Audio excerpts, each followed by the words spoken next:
This movie is 2 hours and 20 minutes long, making it the longest animated American movie of all time. It surpasses the previous record holder, Consuming Spirits, by 4 minutes.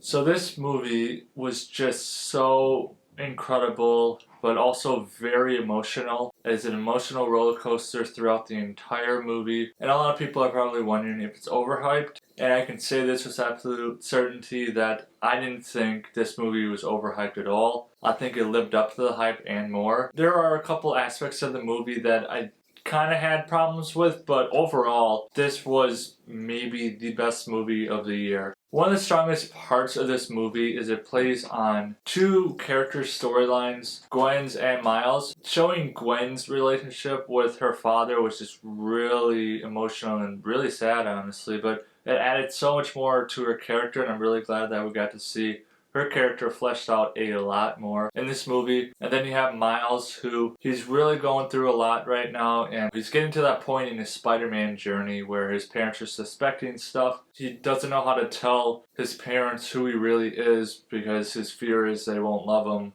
as much as they used to. What I really love about Miles Morales' character in this, he doesn't fit the mold of your typical Spider-Man. He's always trying to work up to being the best Spider-Man he can possibly be. He didn't wake up one morning and just accept everything and was good at everything. He's actually working the hardest I've seen of all the Spider-Men to be worthy of that name and that title and the power that he has. Another great part of this movie was the nostalgia. It just hit you hard. I mean, pulling from every single universe, every possible Spider-Man you can imagine, they all brought him in for just a hit of nostalgia and some amazing cameos. And nostalgia can be hit or miss sometimes. Sometimes you can have too much nostalgia and it takes away from the movie. But not in this case. It added so much more to the movie because you realize just how big the Spider-Verse really is and how the impact that Spider-Man has had on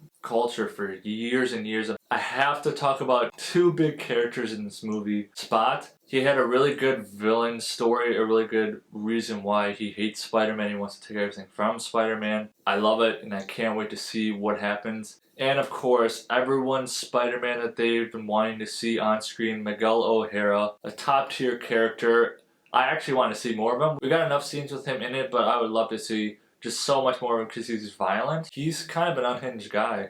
Like, he's crazy at times, but just crazy awesome. Like, he was one of the best characters in this movie. Here are a couple things that kind of had a problem with in this movie. There's a really cool fight scene with Vulture in it, but then we also got a cool fight scene with Spot, but I felt like the fight scene with Vulture took way too long. Like, I wanted them to wrap it up sooner rather than later. Same thing with Spot. As cool as those fight scenes were, they dragged on a bit. They also took their sweet time getting to us meeting all the spider people in the Spider-Verse. I actually thought that was going to take place earlier on in the movie. It didn't happen until like at least halfway through the movie. But other than that, this movie was absolutely incredible. So for Spider-Man Across the Spider-Verse, I'm going to give it an 8 out of 10 Mudflaps. And remember to leave me a thumbs up and drop in the comments below who's your favorite Spider-Man. See you next time.